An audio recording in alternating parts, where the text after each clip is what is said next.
अच्छा, centre of mass क्या होता है?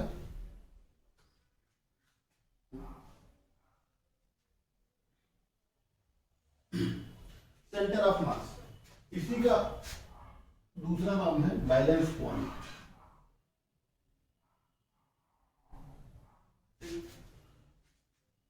सेंटर ऑफ मास या बैलेंस पॉइंट, ठीक है ना। किसी भी ऑब्जेक्ट या सिस्टम ऑफ ऑब्जेक्ट, एक ऑब्जेक्ट या कई ऑब्जेक्ट, है ना, इस तरीके से रखे जाए, है ना, कि देखो जैसे कोई ऑब्जेक्ट है, ठीक, ऐसे कुछ है, ठीक ना। तो किस पॉइंट पे अगर इसको ऐसे उठाया जाए एक उंगली पर, ठीक है, किसी चीज को एक उंगली पर उठाया जाए, है ना, तो एक ही पॉइंट होता है जिसपे उठता है ना। जैसे देखो ये इसको एक उंगली पे हम उठाने की कोशिश कर रहे हैं, ठीक ना। देखो एक पॉइंट ऐसा होगा जो ये, है ना, कैसे हुआ, हाँ? अगर यहाँ उंगली लगाते तो नहीं होता, इधर लगाते तो नहीं, है ना, बैलेंस होता। ये मिड में क्यों हुआ?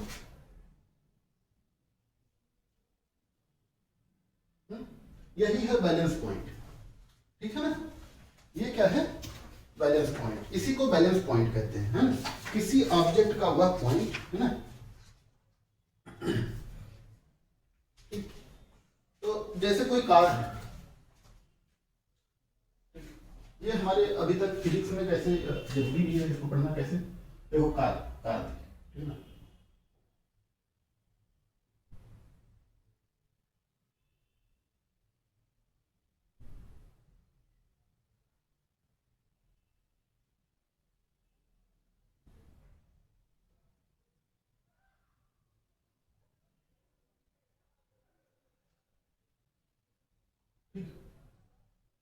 ये कार ऐसी थी, है ना।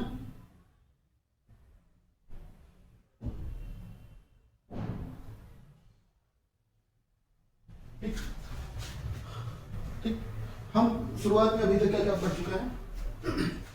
Motion in a straight line, motion, displacement, velocity, speed, average velocity, है ना, acceleration, average acceleration, instantaneous acceleration, instantaneous velocity, है ना, इसमें पढ़ चुके हैं। फिर मोशन इन 2D पढ़े, है ना।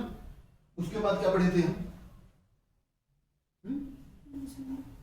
लॉज ऑफ मोशन, है ना, जिसमें न्यूटन के 3 लॉज थे।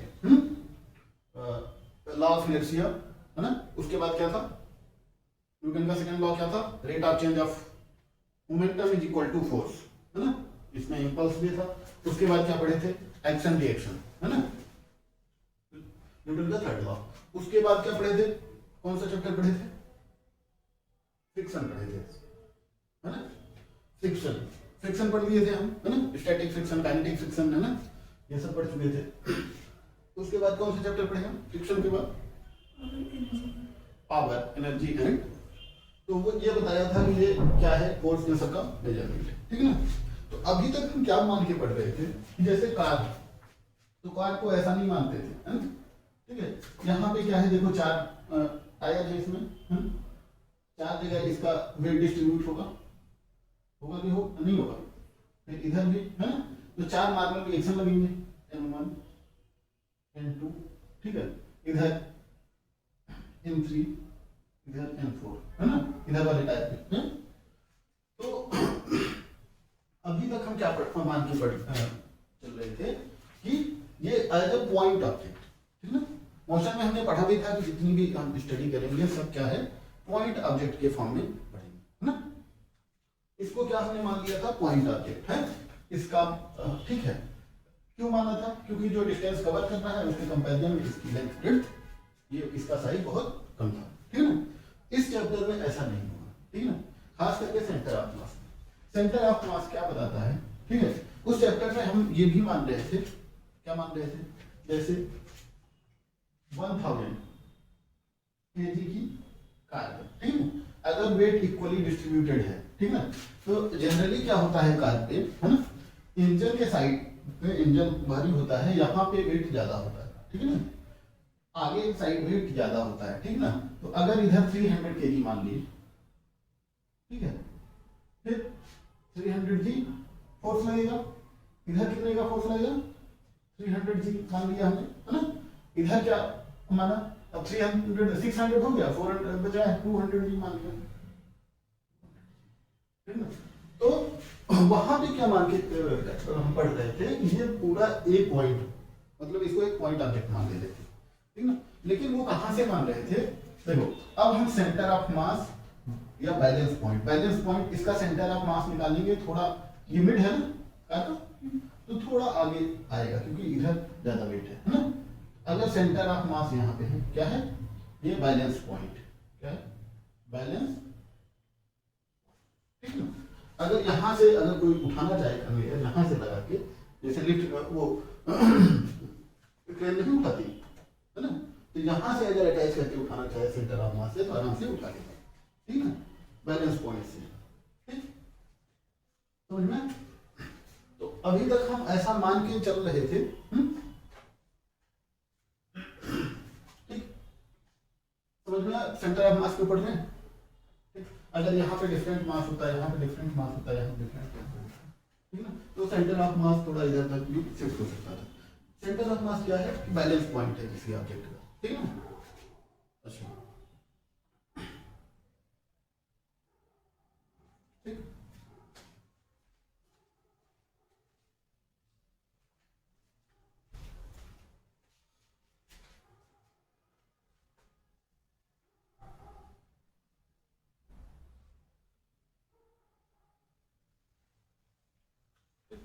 सेंटर ऑफ मास क्या होता है, एक हाइपोथेटिकल या इमेजिनरी पॉइंट होता है, it is a hypothetical point where the entire mass of the body is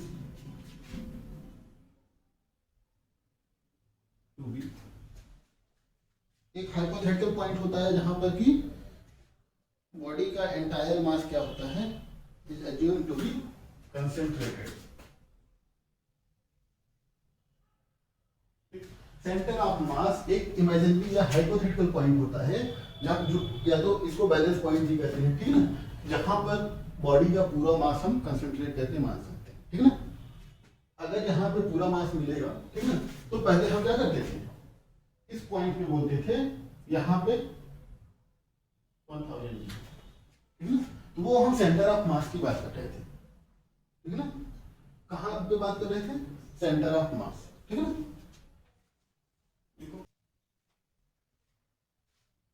ये क्या है, सेंटर ऑफ मास।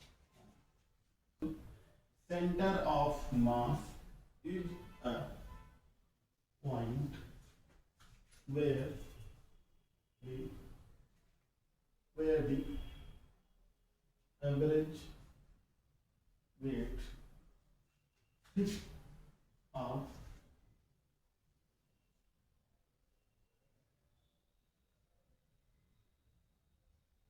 masses, ठीक है। Center of mass is a point where average weight of distributed masses is 0.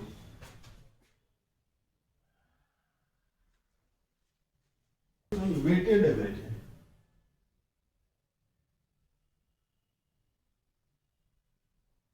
Average of distributed mass is 0, ठीक। तो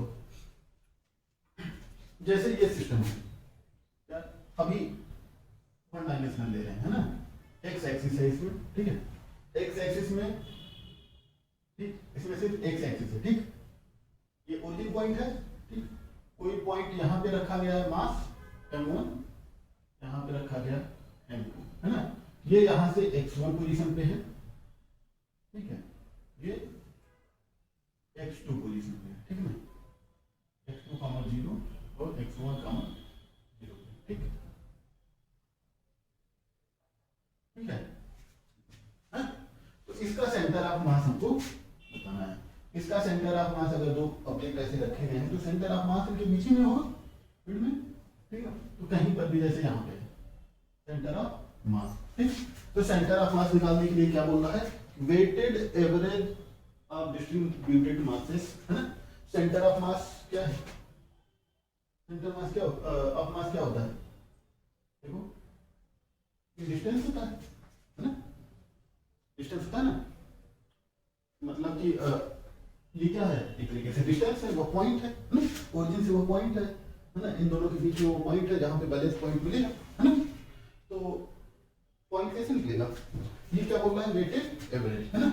अब देखो centre of mass is equal to क्या होगा, m1 x1 plus m2 x2। देखो ऊपर की यूनिट क्या है, किलोग्राम मीटर, है ना, लेंथ, ठीक है, मतलब डायमेंशन क्या है ऊपर की, एल, ठीक। हम ये एल में होना है लेंथ में, तो नीचे क्या करेंगे, एवरेज निकालेंगे, m1 प्लस, यही है वेटेड एवरेज, है ना, ठीक है ना। तो इससे देखो जैसे एग्जाम्पल करते हैं, ये माना हमने 100 kg का, ठीक है, ये कितने का है, 200 kg का, इतनी डिस्टेंस कितनी है, 4 मीटर है, और ये 10 मीटर, ठीक है। तो सेंटर ऑफ मास क्या हो जाएगा, सेंटर ऑफ मास कहाँ मिलेगा हमको, मतलब बैलेंस पॉइंट इन दोनों कहाँ मिलेगा, ठीक है ना, ठीक है, बैलेंस पॉइंट कहाँ मिलेगा, 100 into 4 plus 200 into 8, sorry 10 upon 100 plus 200, ठीक है ना। डबल जीरो से अगर कैंसिल करते हैं तो क्या हो गया, 4 प्लस 20 अपॉन 3, तो 24 अपॉन 3, 8 मीटर मिलेगा, बताया था। इनके मिड में मिलेगा लेकिन इसका वेट ज्यादा है, ठीक है। तो देखो कहाँ मिला, 8 मीटर, 4 मीटर यहाँ तक है, 4 4 8 मीटर यहाँ पे थोड़ा इसी तरफ शिफ्ट होकर मिला, है ना। बैलेंस पॉइंट इसका ये मतलब है, अगर यहाँ पे ठीक है, और कोई पोल अगर ऐसे खड़ा करके, ठीक है, इस पे अगर रस्सी से इसको बांध कर इस मास को अगर घुमाए तो यहाँ पे बैलेंस पॉइंट मिलेगा, ठीक है ना। मतलब ये तराजू होता है ना, ठीक है ना। तो तराजू बैलेंस कैसे करता है, इसे तराजू कैसे बैलेंस करता है,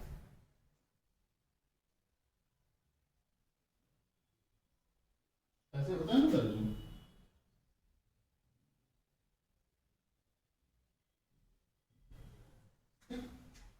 ये क्या है, ये एकदम इक्वल मास के होंगे, ठीक है ना, ये एकदम इक्वल मास के होते हैं, और ये क्या है, इक्वल डिस्टेंस होता है, मतलब जितना ये है इतना, ठीक है, दोनों इक्वल मास के हैं, एक उसके सहायता से ये मतलब एकदम मिड पॉइंट पे, ठीक है, मिड पॉइंट मतलब सेंटर ऑफ मास पे, ठीक है ना, सेंटर ऑफ मास पे ये लगाया जाता है जहां से हम मेजर करते हैं, ठीक है ना।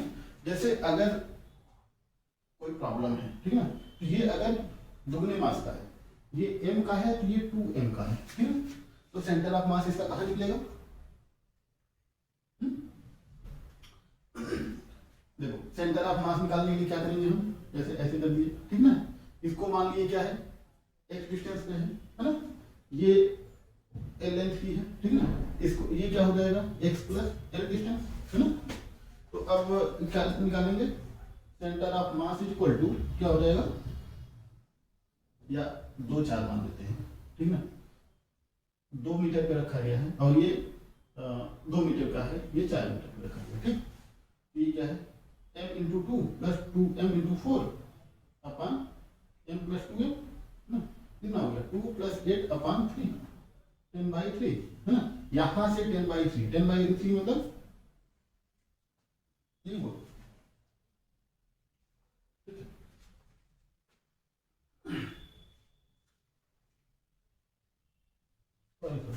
यहाँ से ये 2 मीटर पे है, ठीक है ना, ये यहाँ से अगर 2 मीटर का ये है, ठीक है ना, तो ये यहाँ से कितना है, 4 मीटर पे हुआ, ठीक। तो सेंटर ऑफ मास हमको कहाँ मिलेगा, 3.33 मीटर, यहाँ से 2 मीटर ये हो गया, 1 बीच में आ गया, 0.33 यहाँ पे आ गया, ठीक है ना। तो सेंटर ऑफ मास यहाँ पे मिल गया, ठीक ठीक। तो यहाँ से भी अगर मेजर करेंगे पकड़ के तब भी सही बताएगा तराजू, ठीक है ना। तो बैलेंस पॉइंट इसका यहाँ पे लिख सकते हैं, ठीक है ना।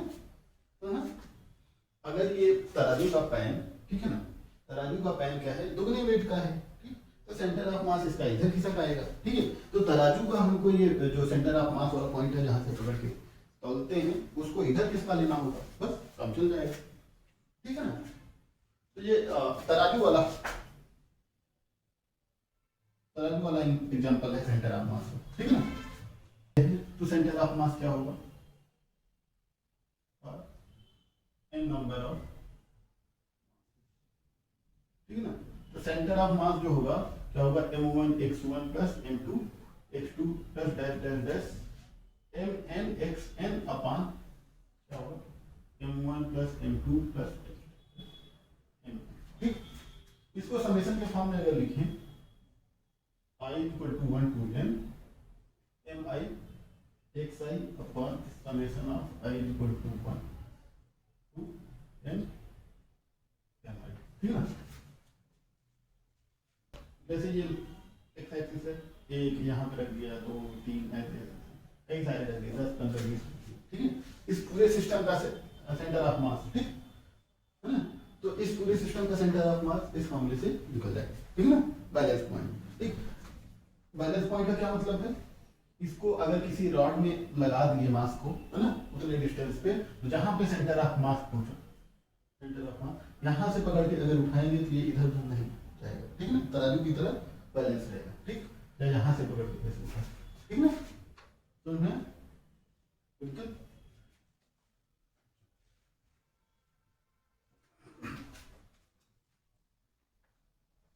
अब ये तो 1 डायमेंशन में पढ़ रहे थे, अगर 2 डायमेंशन में रखे गए हैं, तो 2 डायमेंशन 2D में रखे गए हैं, देखो x एक्सिस y एक्सिस, ठीक है।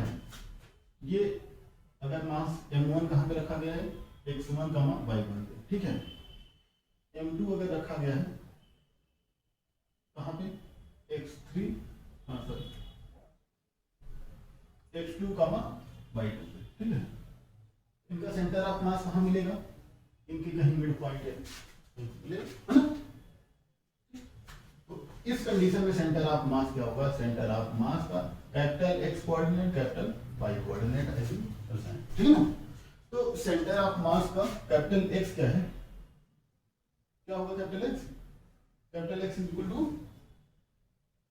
उसी फॉर्मूले से पिछले वाले से क्या होगा, m1 x1 plus m2 x2 divided by m1 plus m2, फिर y क्या होगा, m1 y1 plus m2 y2 अपान m1 प्लस m2, ठीक। सेंटर ऑफ मास का x और y कोऑर्डिनेट, ठीक। 3 डायमेंशन मतलब x y z, ठीक है ना। तो m1 कहाँ पे है, अगर यहाँ m1 यहाँ पे x1 y1 z1, फिर m2 यहाँ पे है x2 y2 z2, m3 यहाँ पे है x3 y3 z3, ठीक ना। इस पूरे सेट का सेंटर ऑफ मास कहाँ मिलेगा, इधर कहीं मिलेगा, मिड पे मिलेगा, बीच में, है ना। क्या मिलेगा, सेंटर ऑफ मास इसका क्या होगा, x y z, कोऑर्डिनेट मिलेगा, ठीक। सेंटर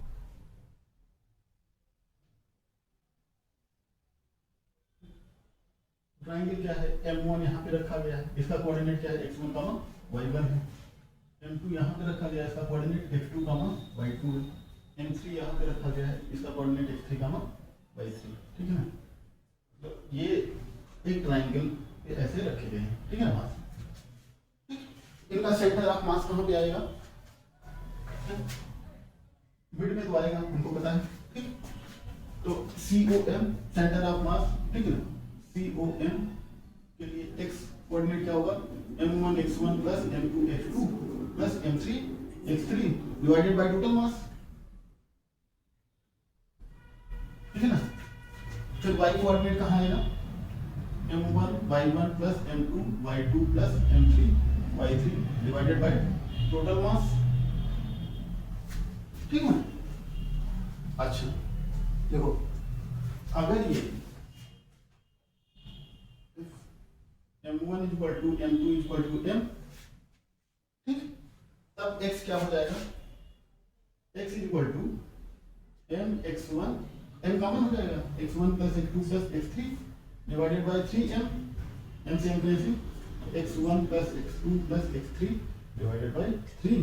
y इक्वल टू क्या होगा, y इक्वल टू इसी तरीके से y1 plus y2 plus y3 divided by 3, ठीक ना। तो ये है सेंट्रॉइड।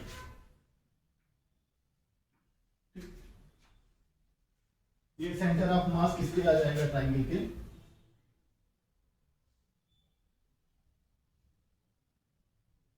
ये पॉइंट COM, ठीक है ना। देखो अगर ये भी एक ही है मतलब इक्विलैटरल ट्रायंगल है, तो ये क्या हो जाएगा, सेंट्रॉइड हो जाएगा। क्या हो जाएगा, सेंट्रॉइड, ठीक ना। सेंट्रॉइड पढ़े हैं हम, ठीक। तो क्या इक्विलैटरल ट्रायंगल मतलब इक्विलैटरल ट्रायंगल में सेंटर ऑफ मास कहां पे होता है, सेंट्रॉइड पे होता है, ठीक है ना। लेकिन जब क्या होगा, इक्वल मास रखेंगे तब क्वेश्चन है x y z, ठीक है। ये बॉडी कहां पे है, 1 kg, ठीक है, 2 kg, ठीक, ये ऊपर है, ठीक है, 2 kg यहां पे लिखा है, 2 kg, ठीक। इसका पोजीशन वेक्टर, ये जो पोजीशन वेक्टर इसका है, ठीक है ना, पोजीशन वेक्टर इसका क्या है, इसका पोजीशन वेक्टर, इसका पोजीशन वेक्टर क्या है, i plus 2j plus k, ये ओरिजिन पॉइंट है, ठीक ना। इसको मान लिया p, इसको q, ठीक। तो OP क्या है, ये पोजीशन वेक्टर, OP वेक्टर क्या हो गया, i प्लस 2j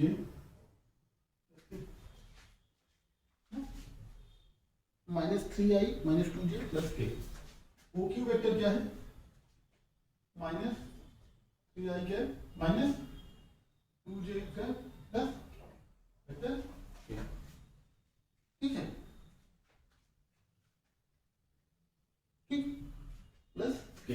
तो इसका सेंटर ऑफ मास पूछा है, सेंटर ऑफ मास का पोजीशन वेक्टर क्या होगा, ये अगर पॉइंट के फॉर्म में इसको लिखे तो क्या हो जाएगा, 1 2 1 है ना।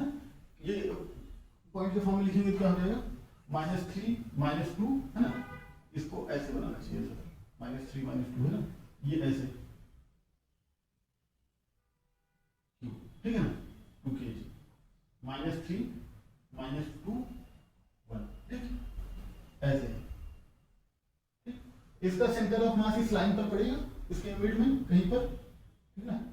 ये सेंटर ऑफ मास,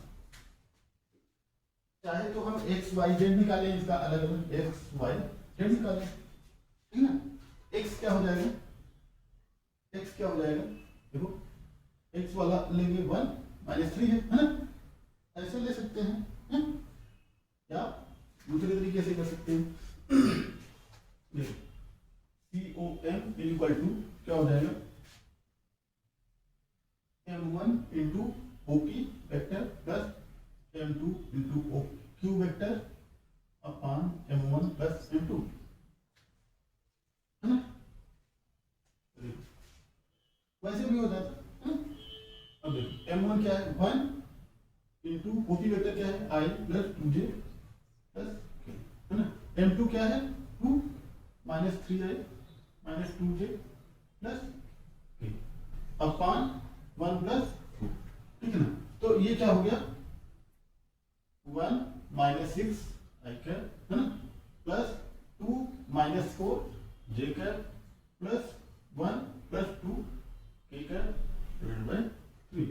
तो ये क्या हो गया, -5 i कैप और फिर ये -2 j cap plus 3 k cap divided by 3, ठीक है, 3 kg, है ना, 3। ये क्या हो गया, यहाँ पे 3 kg 4, ये कितना हो गया, -9 और ये 6 हो गया और ये कितना हो गया 3, ठीक है। अब देखो -8 i cap -4 j cap plus 4 k cap upon 4, ये क्या हो गया, -2 i cap minus j cap plus k cap, ठीक है। कॉमन का क्या हो गया, सेंटर ऑफ मास का पोजीशन वेक्टर, ठीक है। पोजीशन वेक्टर क्या, अब यहाँ से x क्या निकला है, x -2 हो गया, y क्या हो गया -1 हो गया, z क्या हो गया 1 हो गया, ठीक है। तो ये क्या हो गया, पोजीशन वेक्टर, पोजीशन वेक्टर मतलब ये वेक्टर, ठीक है। ठीक, अब दूसरे तरीके से कैसे निकाल सकते थे, जैसे x निकालें, कैपिटल X क्या होगा, m1 1 into 1 -3 into 3 -3 अपॉन 4 क्या आ गया, -2 आ गया, है ना, -9 +1 -8 अपन y निकाले तो भी आ जाएगा, y निकाले तो क्या होगा, देखो y निकालने में क्या होगा, 2 into 1 -2 into 3 अपॉन 4, ये भी -1 आ जाएगा। z भी ऐसे निकल आएगा, कैसे 1 into 1 plus 1 into 3 अपॉन 4। तो सेंटर ऑफ मास का फॉर्मूला हम क्या पढ़िए, x equal to summation of mi upon summation of mi, ठीक है। और y क्या पढ़िए, summation of mi yi upon summation of mi, ठीक है ना। लेकिन ये क्या है, डिस्ट्रीब्यूटेड मास के लिए है, कुछ मास यहाँ पे रखा गया है, कुछ मास, ठीक है ना। लेकिन कंटिन्यूअस सिस्टम के लिए क्या है, इसके लिए कंटिन्यूअस सिस्टम के लिए, ठीक,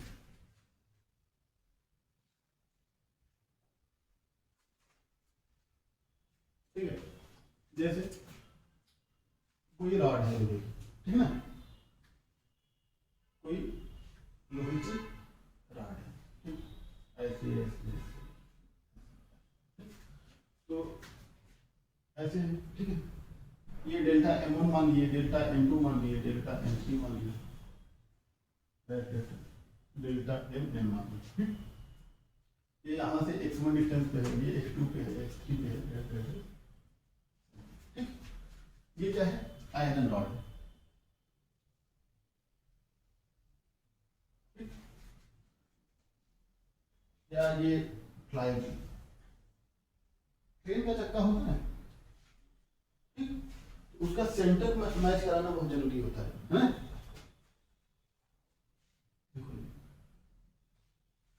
ठीक। ट्रेन के चक्कर में हमने चक्के में हमने माना कुछ मास यहाँ पे मान लिया, यहाँ पे डेल्टा m1 डेल्टा m2 ऐसे डेल्टा ठीक।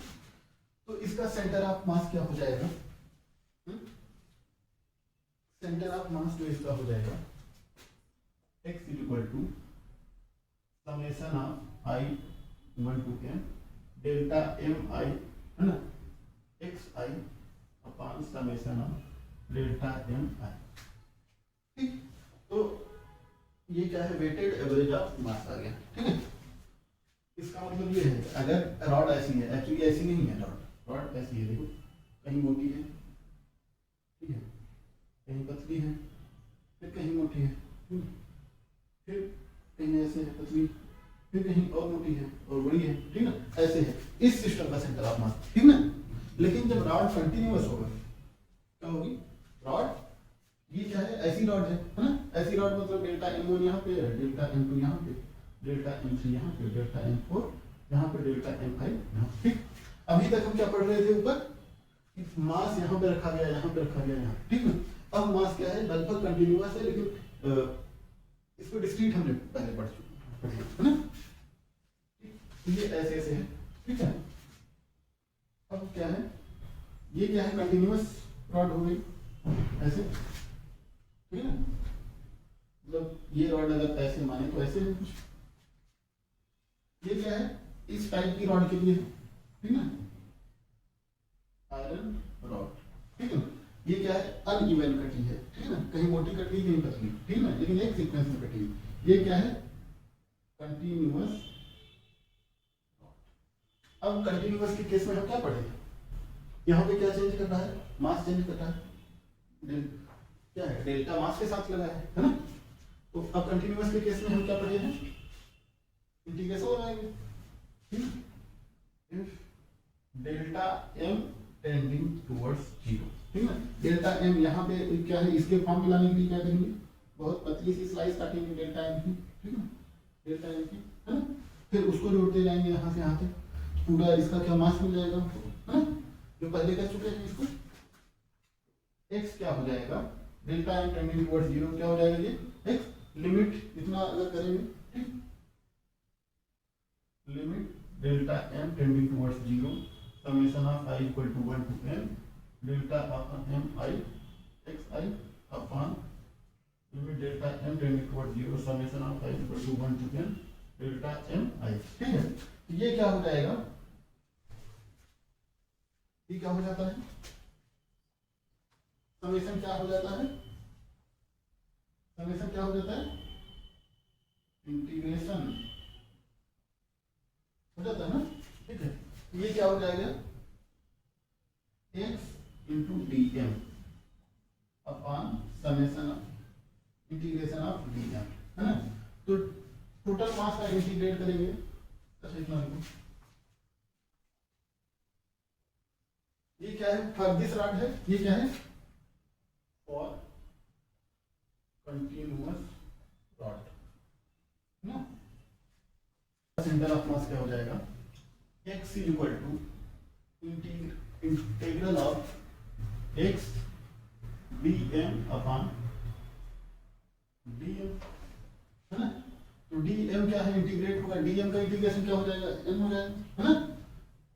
तो ये क्या हो जाएगा 1 बाय m, मतलब total mass integral of x dm, ये तो नहीं वो होगा x dm, ये नहीं इंटीग्रेट होगा ना। m क्या है, m is equal to total mass, x is equal to 1 by m integral of x, ऐसे y is equal to 1 by m integral of y, z is equal to 1 by m capital M, है ना, total mass, ठीक है ना। ये क्या है, 2D क्या है, 3D, है ना, सेंटर ऑफ मास क्या है, y x, है ना। यहाँ पे कोई मास यहाँ पे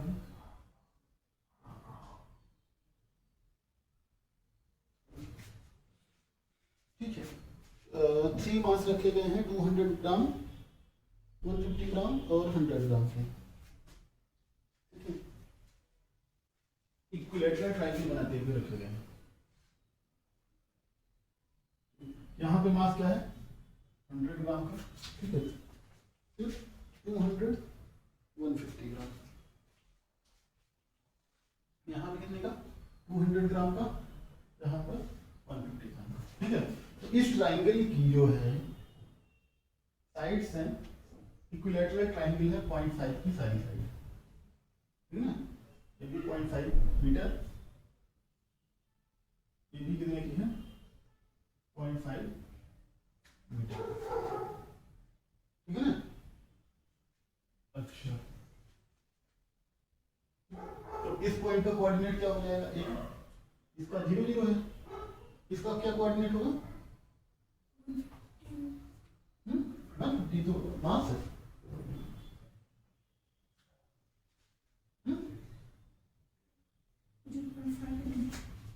0.5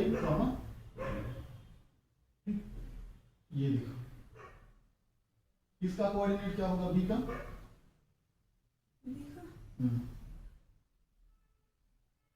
ये x इतना चलेगा, फिर y इतना चलेगा, है ना। x कितना हो जाएगा, आधा हो जाएगा, हाफ हो जाएगा, इस लेटरल ट्रायंगल में ये हाफ हो जाएगा, 0.5 बाई 2 इज इक्वल टू 0.25। अब ये हमको निकालना होगा, ये कैसे निकालेंगे, पाइथागोरस से।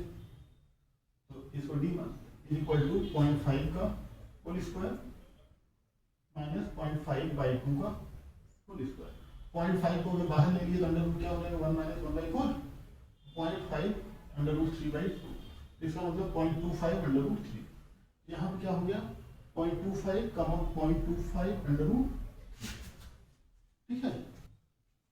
अगर इक्वल मास होता तो क्या होता, सेंट्रॉइड पे मिल जाता सेंटर ऑफ मास, लेकिन इक्वल मास है नहीं तो हम लगा नहीं सकते x1 + x2 + x3/3, सेंट्रॉइड हम मान नहीं रहे सेंटर ऑफ मास नहीं है, ठीक है। तो अच्छा ठीक है, अब निकालते हैं x क्या हो जाएगा, x is equal to m1 x1 + m2 x2 + m3 x3 divided by total mass, है ना। तो m1 x1 क्या है, m1 x1 देखो ये क्या है, m1 100 इंटू 0 प्लस 200 इंटू 0.25, है ना, plus 150 into 0.5 divided by 100 plus 200 plus 150, तो ये 450 हो गया। ये 0.25 मतलब 1/4, ये 50 हो गया, प्लस ये 75 डिवाइडेड बाय 450, ये क्या हो गया 5/4, ठीक है। 25 से अगर ये डिवाइड करेंगे तो कितना बचेगा 5/, ये कितना हो गया 25 और 20 5/18, है ना। हाँ 25 से डिवाइड करो, 4 4 4 चौका 16, हाँ 18, ठीक है, ये मीटर हो गया। अब y ऐसे निकाल लें तो क्या हो जाएगा m1 y1, है ना, सेम करेंगे 100 into 0 plus 200 into 0.25 √3 plus 150 into 0 divided by 450 total, है ना। तो 200 इंटू 0.25 √3 डिवाइडेड बाय 450, 0 0 कैंसिल, ठीक है। तो ये कितना हो गया 4 इंटू 0.25 √3 डिवाइडेड बाय 9, ये कितना आ जाएगा 1 √3/9, ठीक है। तो y क्या आ जाएगा 1/3√3 metre. Find the center of mass of L-shaped uniform mass lamina, ठीक है। देखो x, ठीक, अब ये देखो ये इस तरीके से लैमिना ऐसा है, ठीक है ना।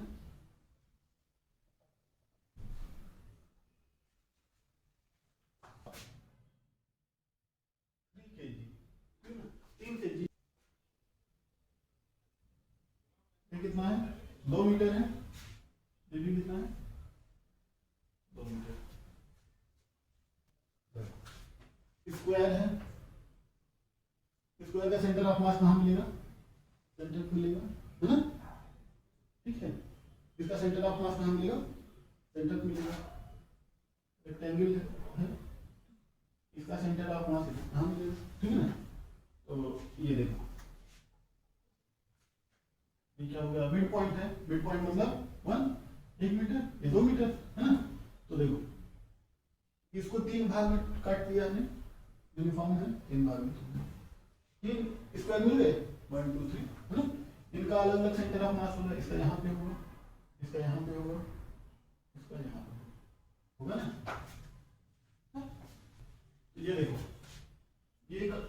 ये यहाँ से कितने डिस्टेंस पे होगा, ये 1 है, ये 0.5 पे होगा, है ना, 0.5 पे, ठीक।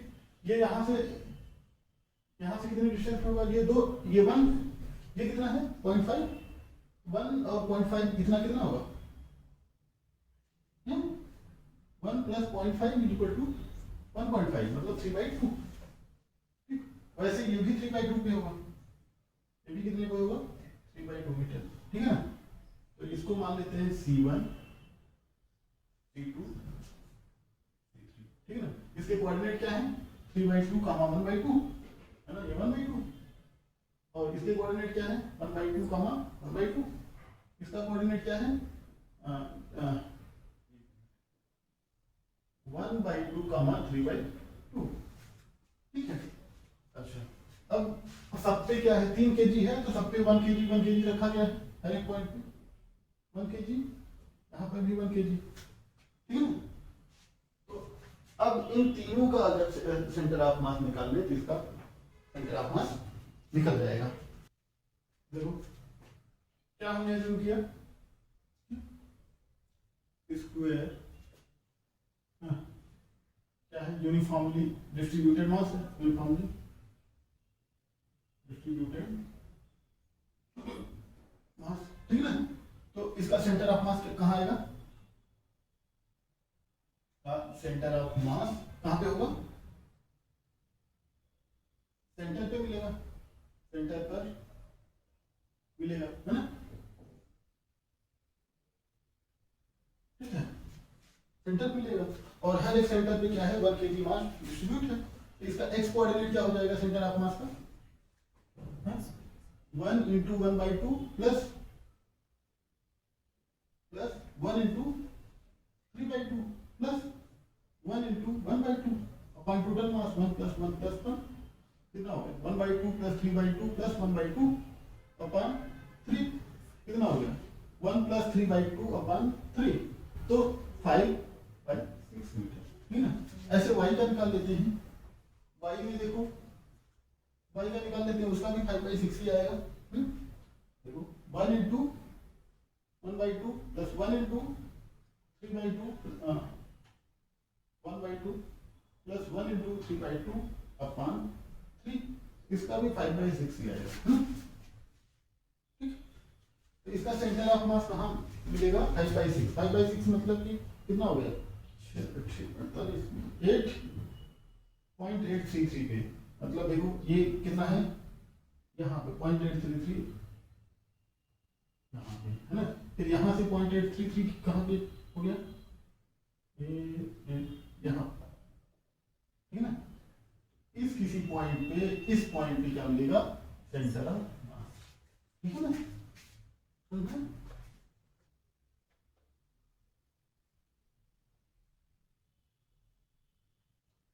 सेंटर ऑफ मास का मोशन, ठीक। जैसे कई पार्टिकल ऐसे रखे गए, ठीक है, इनका जो मोशन कराया जाएगा, इसमें वेलोसिटी कैसे आएगी, एक्सेलरेशन कैसे आएगा, फोर्स कैसे लगेगा, इसका मोमेंटम कैसे आएगा। जैसे अभी तक हम पढ़ चुके हैं ना, सारे ऑब्जेक्ट को पॉइंट ऑब्जेक्ट मान लिए थे, ठीक है ना, लेकिन एक्चुअली ऐसा नहीं था, ठीक है ना। अब ऐसा मान के तो हम कर दिए थे, लेकिन अब क्या है, ठीक। तो जैसे ये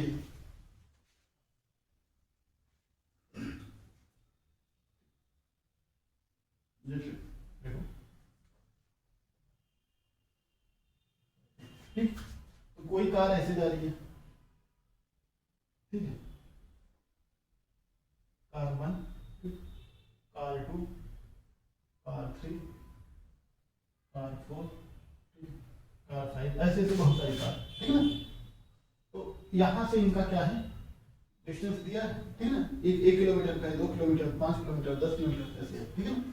अगर ये किसी सिस्टम से एक वो बधी हो, है ना, तो इनका सेंटर ऑफ मास जो आएगा इसका, ठीक है, डिस्प्लेसमेंट का सेंटर ऑफ मास है, इनके वेलोसिटी कैसे एक गवर्न होगी, वो सब, ठीक है ना। देखो जैसे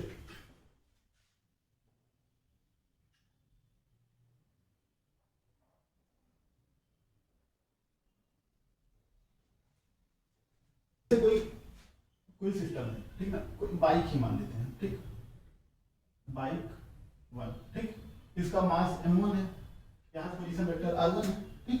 फिर बाइक 2 यहाँ पे है, बाइक 2, है ना, इसका मास m2 है, पोजीशन वेक्टर r2 है, ठीक। ऐसे बाइक 3 है, मास m3, पोजीशन वेक्टर, ठीक है ना। ये आपस में क्या है, किसी रस्सी से या किसी चीज से बनी हुई है, ठीक। ये क्या है, किसी चीज से आपस में बनी हुई है। ये अगर इधर जा रहा है, ये इधर जा रहा है, ये इधर जा रहा है, तो इसकी देखो, ठीक है। तो किसी टाइम पे इसका पोजीशन वेक्टर क्या है, r1 है, r2 है, r3, ठीक है ना।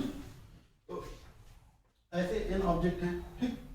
तो इनके सेंटर ऑफ मास का पोजीशन वेक्टर हम निकाल लेंगे, तो इनके मोशन का पोजीशन वेक्टर इंडिविजुअल मोशन का नहीं निकाल के अगर सेंटर ऑफ मास का निकाल लेंगे तो हमारा काम चल जाएगा, ठीक है ना। देखो जैसे ये इधर 5 किलोमीटर पर आवर से जा रही है, ये इधर जा रही है 4 किलोमीटर पर आवर, ये इधर जा रही है 10 किलोमीटर पर आवर, ठीक है ना। अगर मोमेंटम निकालना होगा तो m3 × v3, m2 × ये, m1 × ये, है ना, इतना करेंगे। तो हम इतना ना करके हम क्या करते हैं, सिर्फ देखो क्या करते हैं,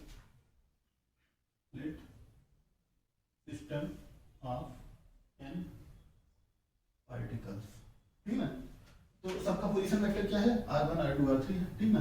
तो centre of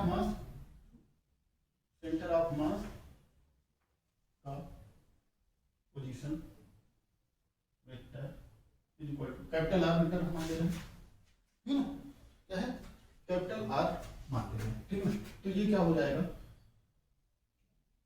capital R is equal to क्या हो जाएगा 1 बाई टोटल मास, ये बताया था ना 1 बाई टोटल मास है ना, m1 plus m2 plus that S mn, ठीक ना।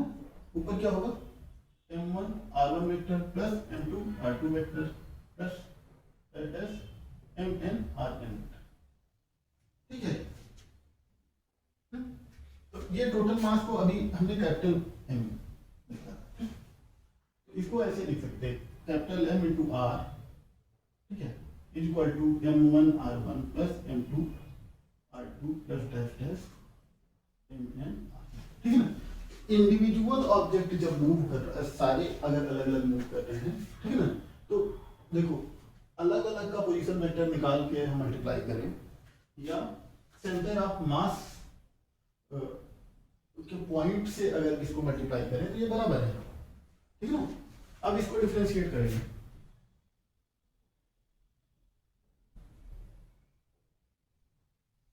ठीक है, m dr by dt equal to m1 dr1 by dt plus m2 dr2 by dt plus dash mn drn by dt।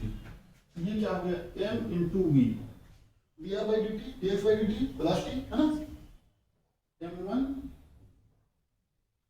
v1 plus m2 v2 plus dash mn vn, ठीक है।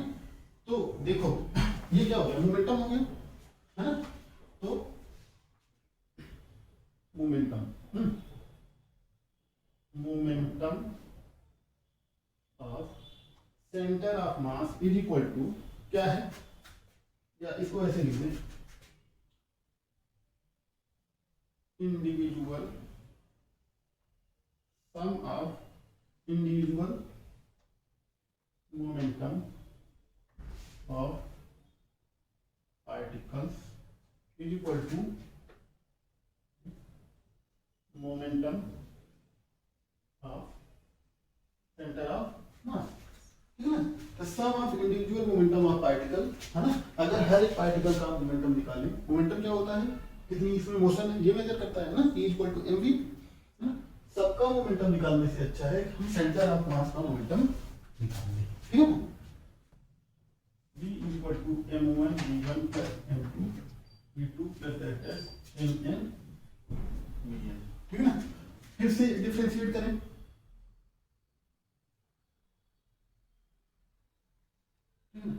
m dv by dt is equal to m1 dv1 by dt m2 dv2 by dt plus that is mn dv3 by vn by dt, ठीक है ना। ये क्या हो गया dv by dt acceleration है m1 a1 plus m2 a2 plus s, ठीक है ना, टोटल मास टाइम्स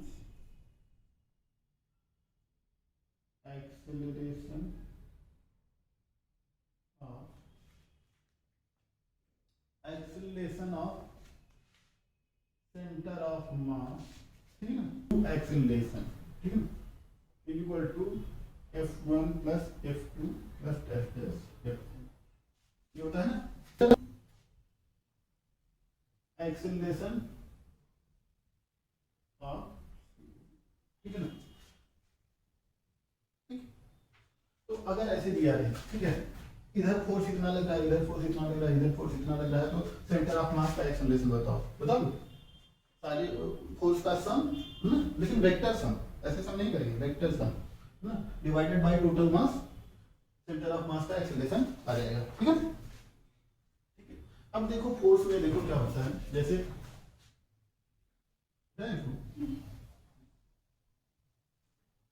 तीन मास है, ठीक है, क्या है m1 m2 बीच क्या लगेगा, दो मास के बीच में ग्रेविटेशनल फोर्स लगता है ना, दोनों एक दूसरे को अट्रैक्ट करने की कोशिश करेगा, फिर इसके इसके बीच में ग्रेविटेशनल फोर्स लगा है ना, फिर इसके इसके बीच में ग्रेविटेशनल फोर्स लगा, ठीक है, इसको क्या कहते हैं, इंटरनल फोर्स, ठीक है ना, जो आपस में लग रहा है, ठीक है ना, इसको क्या कहते हैं, इंटरनल फोर्स। लेकिन जितना क्या है, F2 पे 1 की वजह से लग रहा है, उतना ग्रेविटेशनल फोर्स है ना 1 पे 2 की वजह से लग रहा है, ठीक है ना, ठीक है, तो क्या है, ये बराबर है, ठीक है, जब इसका वेक्टर सम करेंगे तो ये इससे कैंसिल हो जाएगा, ठीक है ना, ये इससे कैंसिल हो जाएगा, ये इससे कैंसिल हो जाएगा, ठीक है। अगर कोई एक्सटर्नल फोर्स नहीं लगा है तो क्या होगा, एक्सेलरेशन जो होगा सेंटर ऑफ मास का वो 0 हो जाएगा। इंटरनल फोर्स क्या है, इंटरनल फोर्सेस, ठीक है ना, तो फोर्सेस बिटवीन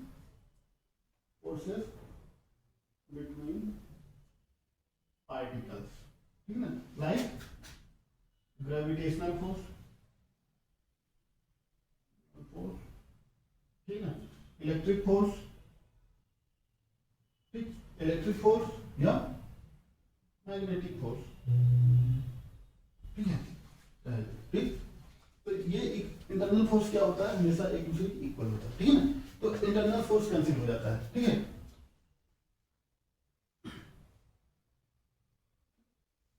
तो internal forces sum of vector sum of all the internal forces acting between the particles 0, ठीक है ना, अगर सबको जोड़ देंगे तो क्या हो जाएगा, 0 हो जाएगा, है ना, जैसे vector F12 plus vector F21 plus vector F31 plus vector F12 plus vector F23 plus vector F32, है ना, सबको जोड़ेंगे तो क्या हो जाएगा, ये इससे कट जाएगा, ये इससे, है ना, इंटरनल फोर्सेस सारी जगह हो जाएगा, mass total mass into acceleration of centre of mass is equal to F external forces, vector external force, है ना, सम ऑफ एक्सटर्नल फोर्सेस, ठीक है। तो अगर इस पे इधर कोई फोर्स इधर लग रहा है, इधर लग रहा है, इधर लग रहा है, तब वो जुड़ेगा, है ना, इंटरनल फोर्स नहीं जुड़ेगा, है ना? ये दिया भी नहीं जाता, ठीक है, तो क्या होता है, total mass time acceleration of the centre of mass is equal to vector sum of external forces acting on the particles, है ना, तो फोर्स सब नहीं, इसका यहाँ पे आ गया, क्या आ गया, सेंटर ऑफ मास, ठीक है ना, इसकी मोशन, इन सब की मोशन ना बता के हम सेंटर ऑफ मास की मोशन बता देंगे, ठीक है ना, तो मोशन ऑफ पार्टिकल्स, सभी पार्टिकल्स का मोशन, है ना, तो हम क्या कह सकते हैं, मोशन ऑफ पार्टिकल्स, अगर हमको बताना हो तो कैसे बताएंगे, motion of particles can be obtained by, क्या अज्यूम कर लें, assume the total mass is concentrated at centre of मास, है ना, and external forces, external forces are acting at center, ठीक है, तो देखो इधर फोर्स इस पे F1 है, हमने माना इधर F2 है, फिर इस पे इधर F3 है, ठीक है, तो हम इसको क्या लिख सकते हैं, ये सिस्टम क्या हो गया, इसका सेंटर मास, सेंटर ऑफ मास ऐसे हो गया, सेंटर ऑफ मास, ठीक है, तो देखो F2 इधर हो गया, F1 इधर हो गया, ठीक है, फिर F3 इधर हो गया, ठीक है, इसका मास कितना हो गया, इसका टोटल मास जो हो गया m equal to m1 plus m2 plus, ठीक है, ठीक, अगर ये मूव कर रहा है, ठीक है, मूव कर रहा है, mass into acceleration equal to f1 vector plus f2 vector plus f3 vector. Acceleration यहां से निकल आएगा, एक्सेलरेशन इक्वल टू भाई देखो क्या पढ़े थे, एक m इंटू v, ठीक है ना, सेंटर ऑफ मास का की velocity equal to individual velocity m, ठीक है ना। ठीक, ये क्या हो गया, momentum, m into v equal to momentum p1 plus p2, ठीक है ना, मोमेंटम। ठीक, अब क्या होगा, इसको डिफरेंशिएट करें,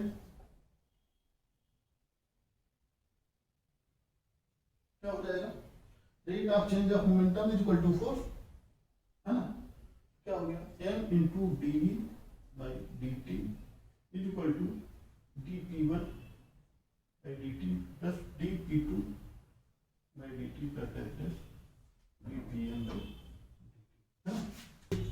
ठीक है, ये क्या होगा, ये D capital P by D T, है ना, ये हो गया इज इक्वल टू, ये फोर्स हो गया, vector F1 plus vector F2 plus vector, ठीक है ना। इफ अगर एक्सटर्नल फोर्स नहीं है, इफ नो एक्सटर्नल फोर्स, है ना, या vector sum of external force, है ना,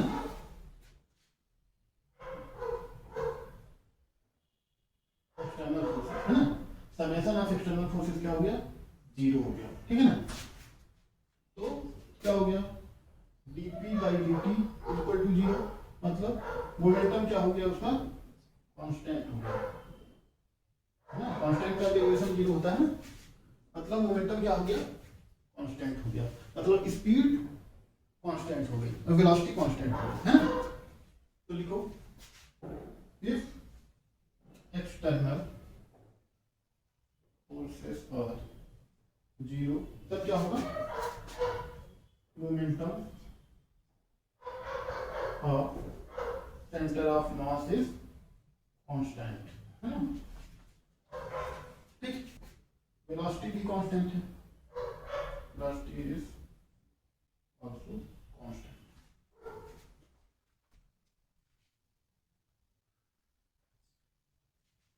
दिया एनसीईआरटी में रेडियम, रेडियम क्या है, ये रेडियो एक्टिव है, रेडियो एक्टिव है मटेरियल है, ठीक है।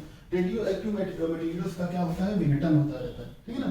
तो ये रेडियम का क्या है, विघटन हो जा रहा है, ये रेडान में प्लस हीलियम में, ठीक। तो रेडान ऐसे रखा हुआ है, ठीक है, ये क्या है, ऐसे रखा हुआ है, ठीक, ये क्या है, रेडान है, ठीक ना। इसका विघटन किस में हो रहा है, हीलियम में हो रहा है, फिर किस में हो रहा है, रेडान गैस में, ठीक, इसका विघटन हो रहा है, ठीक है,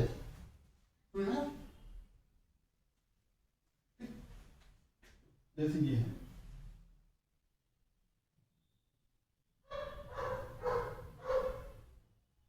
रेडियम है, ठीक है, ऐसे आ रहा है, इसका विघटन अगर ये इस डायरेक्शन में है, ये इस डायरेक्शन में जा रहा है, ठीक है ना। तो इसमें कोई एक्सटर्नल फोर्स तो लग नहीं रहा है, सेल्फ विघटन है ना, स्वतः क्रिया है, कुछ एक्सटर्नल फोर्स तो लग नहीं रहा है ना, इंटरनल फोर्स की वजह से विघटित हो रहा है ना। तो जो इस पे लगेगा वही इस पे लगेगा, इंटरनल फोर्सेस कैंसिल हो गए, है ना। तो इन दिस इंटीग्रेशन प्रोसेस, इस इंटीग्रेशन प्रोसेस में क्या है, इंटरनल फोर्सेस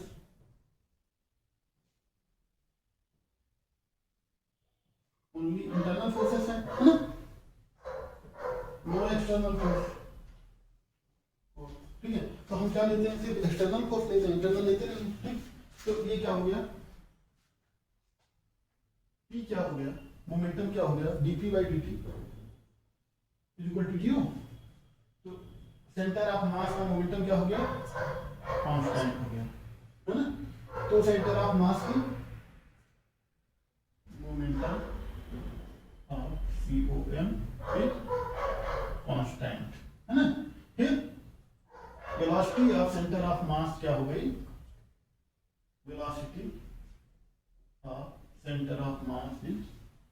ठीक है, तो ये ऐसे जाती हुई दिखेगी, ये इसको देखिए, ये यहाँ पे कहीं नहीं, ये इधर भले जा रहा है, ये इधर, लेकिन सेंटर ऑफ मास इसका इधर है, एक लाइन में uniform speed position of particles, है ना। दूसरा दिए रिलेटिव पोजीशंस ऑफ पार्टिकल्स।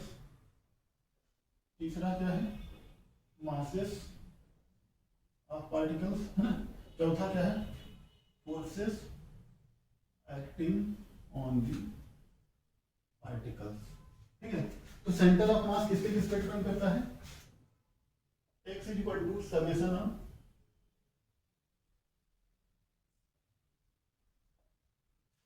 किस पे डिपेंड कर रहा है, पोजीशन पे डिपेंड कर रहा है ना। पोजीशन वेक्टर से निकाले थे ना, तो रिलेटिव पोजीशन पर भी डिपेंड करता है, ठीक है ना। मास पे डिपेंड कर ही रहा है, ठीक है ना। ये क्या है, forces acting on the particles, इस पे डिपेंड करता है, नहीं करता है, ठीक है ना, इस पे नहीं करता। लेकिन जो हम अभी पढ़े हैं, क्या पढ़े हैं अभी, m into a equal to f external, देखो। लेकिन ये एक्सेलरेशन, सेंटर ऑफ मास का एक्सेलरेशन मोशन डिपेंड करता है, सेंटर ऑफ मास का मोशन डिपेंड कर रहा है, सेंटर ऑफ मास नहीं, ठीक ना। जैसे ये 3 पार्टिकल हैं, ये इनका सेंटर ऑफ मास यहीं पे रहेगा, चाहे इतना फोर्स इधर हो जाए, ठीक है ना। इस सेंटर ऑफ मास का मोशन ऐसे डिपेंड करता है, ठीक है ना। जैसे ये किसी रॉड से जुड़े हुए हैं, ठीक है, इसमें फोर्स F1 इधर लगा दिए, F2 इधर लगा दिए, है ना, फिर F3 इधर लगा दिए, ठीक है। लेकिन क्या है, इसका सेंटर ऑफ मास यहीं पे है, सेंटर ऑफ मास इससे निकलेगा, है ना। तो ये क्या है, इस फोर्स के इन्फ्लुएंस में ये इधर ऐसे चलेगा, ये कैसे चलेगा, ऐसे चलेगा, ये कैसे चलेगा, m into a equal to F1 plus F2 plus F3 से चलेगा, समझ गया। तो ये चौथा गलत है, ठीक है ना। सेंटर ऑफ मास फोर्स पे डिपेंड नहीं करता, सेंटर ऑफ मास का एक्सेलरेशन फोर्स पे डिपेंड करता है, ठीक है ना। मोशन फोर्स पे डिपेंड करता है, वेलोसिटी फोर्स पे डिपेंड करता है, लेकिन सेंटर ऑफ मास फोर्स पे डिपेंड नहीं करता, ठीक है ना।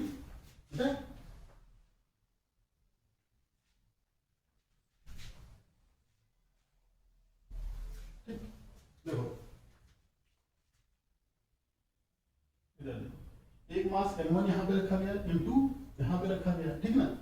ये x1 पे है, x2 पे, इनका सेंटर ऑफ मास कुछ यहाँ पे बीच में है, कुछ मतलब कहीं पर है, बीच में नहीं है। पहले जो आया centre of mass x equal to m1 x1 plus m2 x2 upon m1 plus m2, ठीक है ना। अब क्या बोल रहा है, इसको इधर कुछ डिस्टेंस d से शिफ्ट कर दिया गया, ठीक है ना। इसको इधर कुछ डिस्टेंस d से, माना सेंटर ऑफ मास ये x है, ठीक। तो इसको कितनी डिस्टेंस से शिफ्ट किया जाए, इसको कितनी डिस्टेंस से शिफ्ट किया जाए कि सेंटर ऑफ मास वही रहे।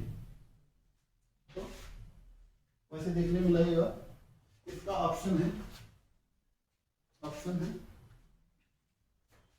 m1 upon m1 plus m2 into D, B option है d, सी ऑप्शन है d, सी ऑप्शन है d, बी ऑप्शन है m1 by m2 d, D option है m2 by m1 into D, ठीक।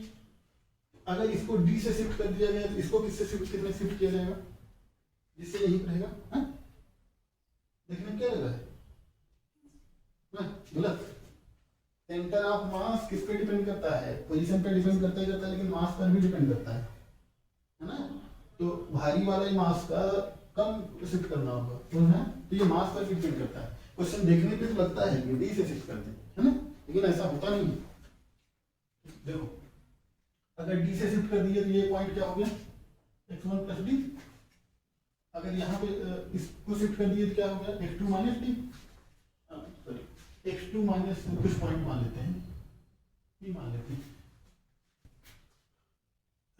x is equal to, अब क्या हो जाएगा, m1 into x1 plus D plus m2 into x2 minus D upon m1 plus m2। x क्या था, m1 x1 plus m2 x2 bye m1 plus m2, है ना।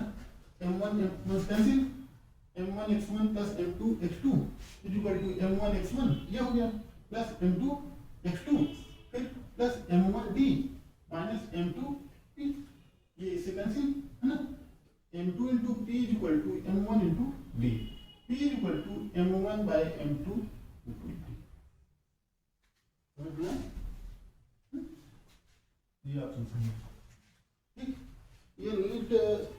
4 का क्वेश्चन है।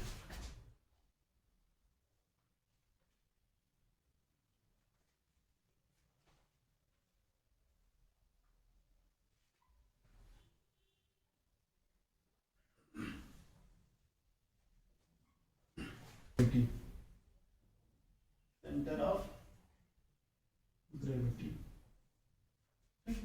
सेंटर ऑफ ग्रेविटी जो होता है it is the weighted average of the weights of particles. वो क्या था, वेटेड एवरेज ऑफ मास था, ये वेटेड एवरेज ऑफ वेट है, ठीक है ना। देखो जैसे एक पार्टिकल यहाँ पे है, यहाँ पे सेट ऑफ पार्टिकल यहाँ पे है ना, इसका वेट क्या हो जाएगा, अगर ये m1 है, m2 है, m3 है, इसका वेट क्या हो जाएगा, m1 जी, इसका m2 जी, इसका m3 जी, ठीक है ना। ठीक है, तो इसका जो सेंटर ऑफ ग्रेविटी होगा इसका एवरेज निकालेंगे, तो सेंटर ऑफ ग्रेविटी क्या हो जाएगी, m1 जी मतलब w1 into x1 plus w2 into x2 plus w3 into x3 upon w1 plus w2 plus w3, ऐसे कुछ, ठीक है ना। तो सेंटर ऑफ ग्रेविटी जैसे वो सेंटर ऑफ मास से क्या बता रहा था, मोशन बता रहा था, एक्सेलरेशन की टाइप से होगा, है ना। लेकिन सेंटर ऑफ ग्रेविटी क्या बताती है किसी ऑब्जेक्ट की, सेंटर ऑफ ग्रेविटी क्या बताती है किसी ऑब्जेक्ट की, सेंटर ऑफ ग्रेविटी क्या बताती है, स्टेबिलिटी, ठीक है ना। देखो जैसे ये हो गया,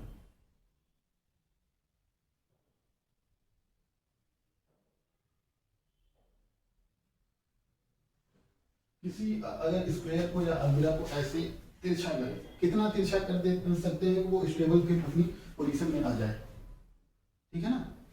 तो ये ठीक है, जैसे कोई अलमीरा है, ठीक है, इसको देखो ऐसे तो थोड़ा सा अगर तिरछा करें तो गिर जा रहा है, इसका ये मतलब है कि इसका सेंटर ऑफ ग्रेविटी यहाँ पे है, मतलब इस पॉइंट पे टोटल मास लग रहा है, जब तक ये सीधा है ठीक है, ठीक है ना। लेकिन जब तिरछा हो रहा है इसका सेंटर ऑफ ग्रेविटी इसके ज्योमेट्रिकल एक्सिस से इधर खिसक जा रहा है, ठीक है ना। जैसे ये अगर कोई अलमीरा है, ठीक है, इसको इतना ऐसे उठा दिए, ठीक है, थोड़ा सा उठा दिए, ये फिर इधर गिर जाती है, क्यों, देखो इसका ज्योमेट्रिकल सेंटर कहाँ पे है, यहाँ पे, इधर से जा रहा है, ठीक है ना। अगर इसका मास देखो, मास यहाँ पे है, mg अगर इसको क्रॉस नहीं कर रहा है, इसके पीछे है ना, मतलब centre of gravity geometrical centre से पीछे है, तो ये स्टेबल कंडीशन में है, अपनी उस कंडीशन में आ जाएगा, ठीक है ना। लेकिन इसको और झुका दिए, इसका मतलब इसका अगर इधर चला गया ज्योमेट्रिकल सेंटर से आगे चला गया सेंटर ऑफ ग्रेविटी, तो ये गिर जाएगा, ठीक है। तो सेंटर ऑफ ग्रेविटी क्या बताती है, सेंटर ऑफ ग्रेविटी स्टेबिलिटी बताती है, स्टेबिलिटी ऑफ ऑब्जेक्ट, है ना।